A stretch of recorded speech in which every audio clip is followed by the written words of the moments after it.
Amy Rose White, integrative psychotherapist. Thanks so much for joining me. So today I'm going to talk about how a really popular concept developed by John and Julie Gottman, world-renowned relationship therapists, called the Four Horsemen, can help you in your dating process and vetting a solid, healthy partner for you. So the Four Horsemen of the Apocalypse, it's actually a New Testament biblical story, has been translated by the Gottmans using the over 35 years of research from observing couples in captivity, so to speak, really looking at how couples interact in their homes in a home-like lab setting and cataloging all of the behaviors of the couples that stay together happily versus the couples that either stay together unhappily or, in this case, because I think they predominantly studied married couples divorced. So in any case, this applies to understanding really all kinds of partnerships and what makes them work and what makes them more likely to not work, to be dysfunctional, and ultimately to fall apart. So the Four Horsemen of the Apocalypse can be a guide for what to really look for in a partner and in ourselves in the beginning of a relationship. Because I should preface this whole conversation by saying, if we are not showing up in relationship different than the Four Horsemen, if we are engaging in the Four Horsemen sometime in the relationship in a consistent way, we need to take ownership of that and change those behaviors. And I'm going to talk about how to use those Four Horsemen in an existing partnership in the future. But for today, we're just talking about using the concepts to think about how we show up in relationships and how the other person is showing up in relationships so that we can get really clear on who we want to bring in to our lives. Because, newsflash, it is a choice. A lot of glorification of relationships in our culture. And people I have observed are often more willing to settle and compromise in an unhealthy partnership than to be alone, than to be single, than to fill themselves up in other ways because of this immense pressure we put on ourselves to be in partnership. I always tell the couples in my practice, full disclosure, I'm not married to your partnership. I'm married to you both being healthy, functioning human beings. If we can make that happen within your partnership, awesome. If it can't, I'm okay with that. So that's why I'm so passionate about talking to single people before they have made major commitments about what to really look for so that things can be as smooth as possible and as healthy as possible moving forward. So what are the Four Horsemen? These are behaviors that are highly predictive of dysfunction and later dissolution of the relationship. Criticism, contempt, defensiveness, and stonewalling. Now, we're going to talk about what those all mean in a moment. But again, as we're thinking about these ideas, I'd like you to think about you. How do you show up as critical? How do you show up as contemptuous? Or perhaps have you in past relationships? Because this dialogue is really an invitation, because we've all done these things, by the way, and or are doing them in our current partnerships, myself included. So it's really about simply learning to turn the focus onto us, towards us, and identify patterns from the past, usually things that began in childhood as a result of modeling or wounding or trauma, so that we can do things differently in the future and break those old patterns. So just be mindful as we go along here of how you might have seen those Four Horsemen show up in prior relationships, including work relationships and friendships, even your relationship with your family of origin. Now, conflict is healthy. It is important when dating, and I always tell people you need at least 3 to 6 months before you get really emotionally invested with someone, because you simply need the time to get to know them. And of course, there's going to be certain red flags or incompatibilities right in the beginning of, a couple dates here, a couple dates there, maybe a month in, you're like, not my person.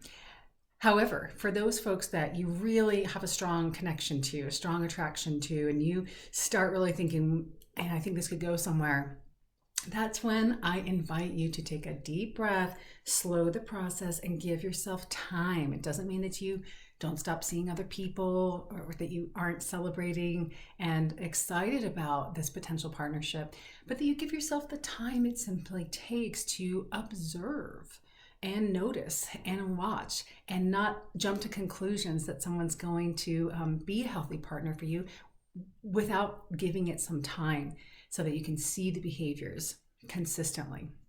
So again, a 3 to 6 months in the beginning of dating gives us time for conflict to come up. And we want conflict to come up. Conflict is healthy in the relationship because it indicates that people are showing up as themselves.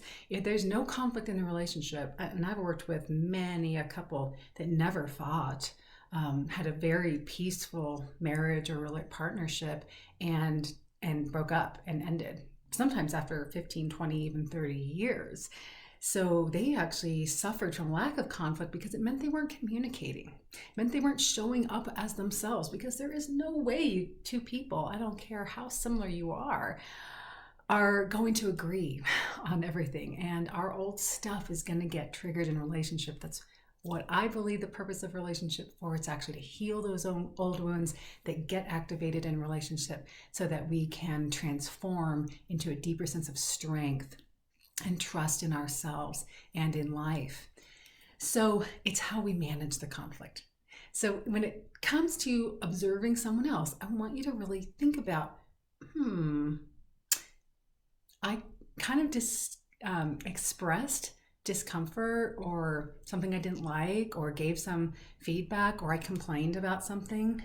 How did they respond? Was it with criticism, contempt, defensiveness, or stonewalling? And generally, contempt and defensiveness and stonewalling come after criticism.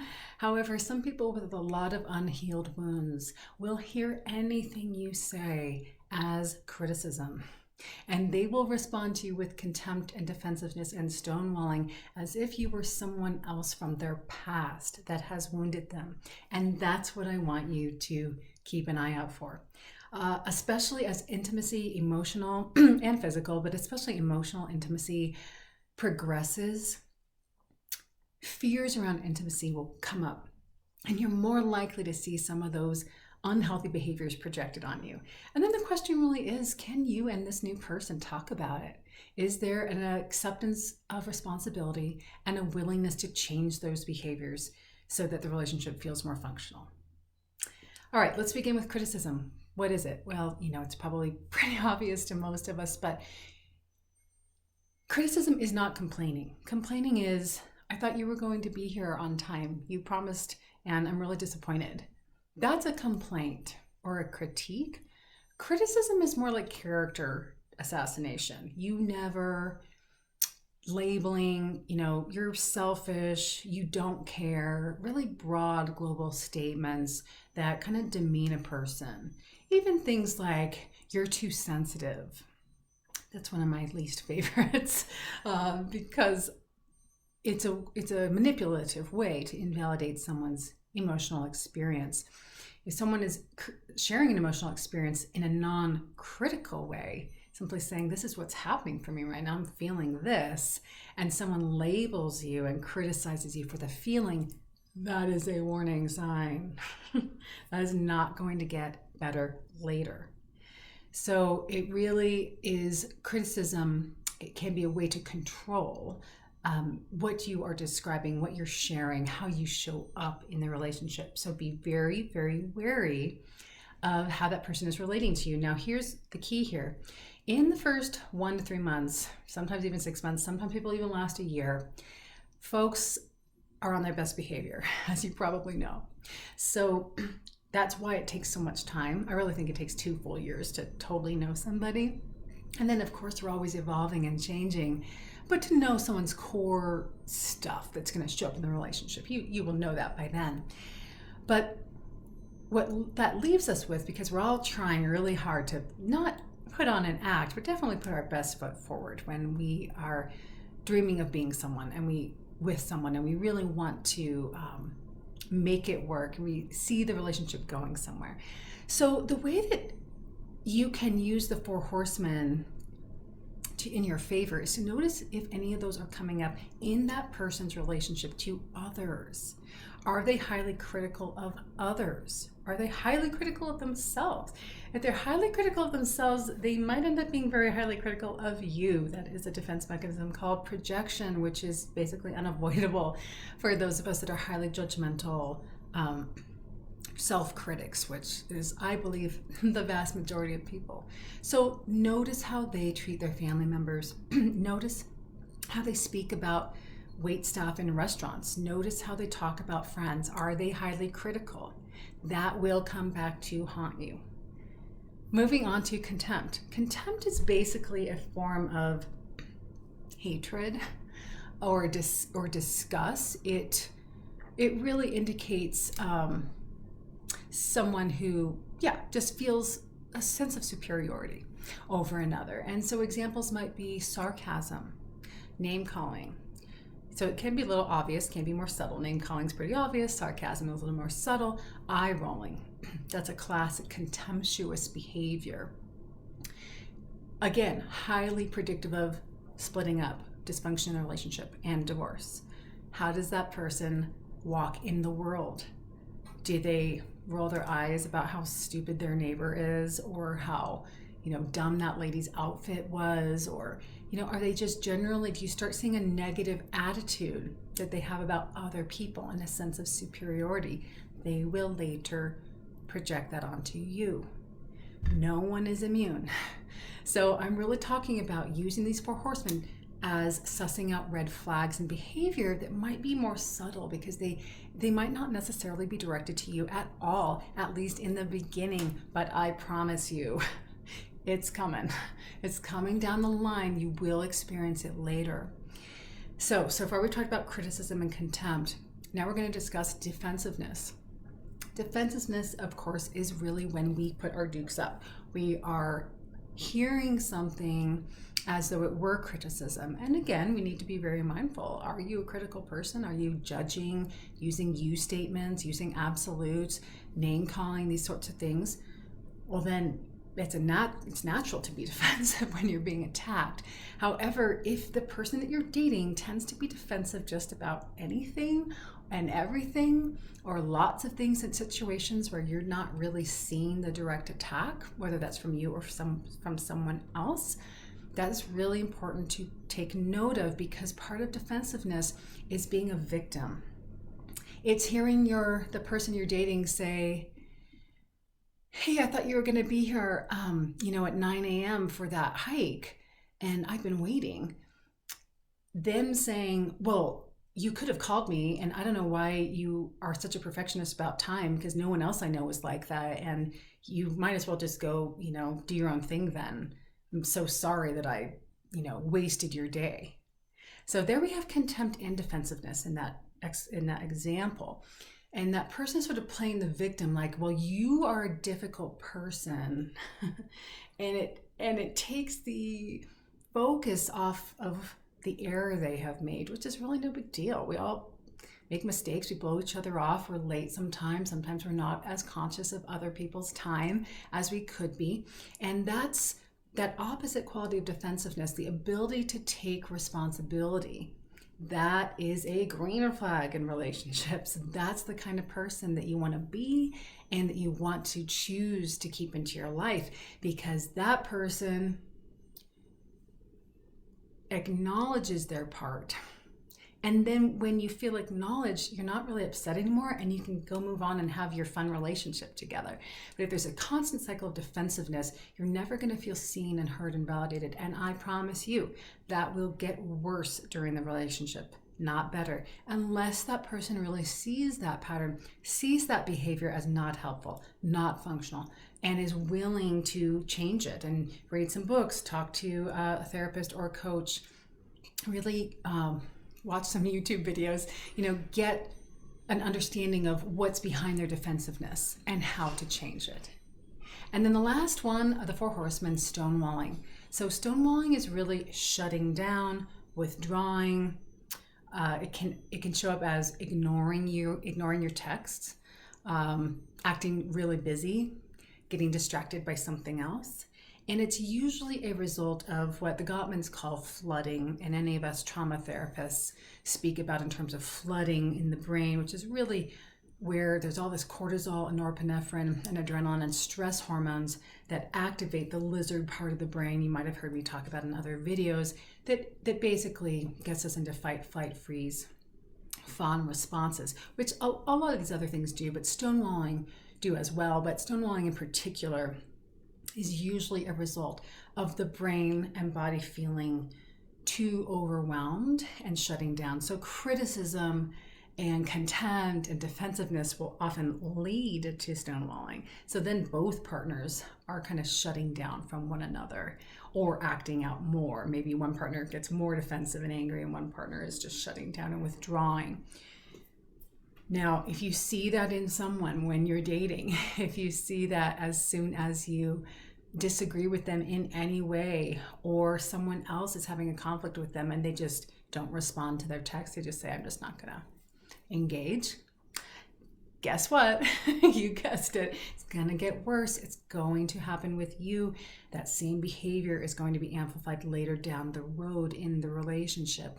So again, to the degree that a person can recognize that that's not really that productive or effective in creating healthy, authentic communication where people feel safe to be vulnerable, and that's the creation of emotional intimacy. Someone's not willing and able to do that, it's unlikely to get better later, especially after you've gotten, sealed the deal. Maybe you've gotten married, if that's your jam, or you've had kids. It will get worse. It will not get better. So it's another really important red flag indicator to look for, and a green flag indicator, someone who is, recognizing, okay, I need to take a break. I'm feeling really, flooded right now. Don't expect everyone to have that language, but someone that just says I just need some time. Can we talk about it later? Someone who has the emotional maturity and skills to do that. Yeah, they could be stonewalling, but instead of doing that, they're noticing they're upset, they're taking a break, and then they return. If they do that with their friends and their families and their coworkers, they will be able to do it with you. And you're going to see that as conflict emerges in the relationship, which it needs to at some point. And those are really, really good signs.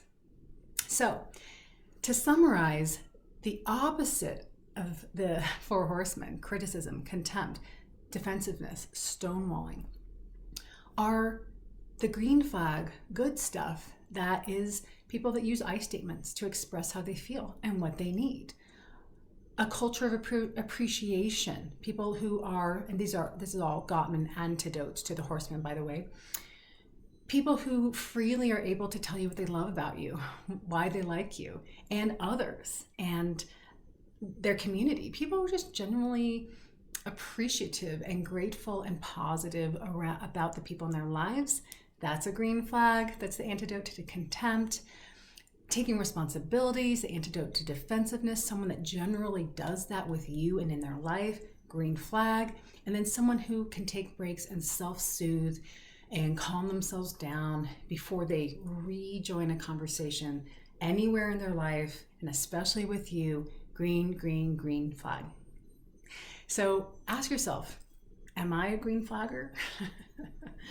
Are you dating someone early in the stages, or am I doing some of this stuff because I'm feeling activated, I'm feeling scared? That just means it's time to go talk to somebody about what's coming up for you in a relationship. Because nothing is scarier than emotional intimacy, my friends. It is, it's where the demons come up to be witnessed and loved and healed. That is where transformation lies. It is within relationships. It is not by running away from them. It doesn't mean there's anything wrong with staying indefinitely single. It just means that you got to have a very strong relationship with yourself. You're facing your own demons in your own life with your relationship with yourself and all the other folks in your life, if that isn't a romantic partner, which is a fine and, I believe, necessary place to be at some point in our lives, and sometimes for a very long time. To be ready to be the kind of green flagger that we're looking for, someone that shows up with those antidotes to the four horsemen. It is okay to walk away. when you see this stuff, it's going to be disappointing. We have a tendency to build people up as more than they are. Some of us have a tendency to project our own strengths and some of the things we might have healed in ourselves onto other people and assume that they have done that same work and are in the same place. So that's why it's very important for us to step back and simply observe, how are they literally showing up with their actions, with all the relationships in the world, even the acquaintance neighbor on the corner. How do they talk about them? How do they relate to them? It all are helpful clues along the way early on. And I promise you that if you can learn to tolerate the grief of walking away from those who just aren't ready, those who show up with this stuff early on, you will save yourself years of trauma and pain. You will save years of time when you could be either calling in the person who does have those to build a life with you, and or building that relationship with yourself happily, doing your own thing, building your life, building other relationships and experiences. And I think that it is worth taking the time to discern whether those are showing up and place your highest good and your value and your well-being first. I sure hope this has been helpful. Please let me know. Drop me a line in the comments if it has. Tell me your experience with some of these horsemen and their antidotes. Please like, share, and subscribe if you're called to do that. And until next time, may you be happy, may you be well, may you be at peace. Bye for now.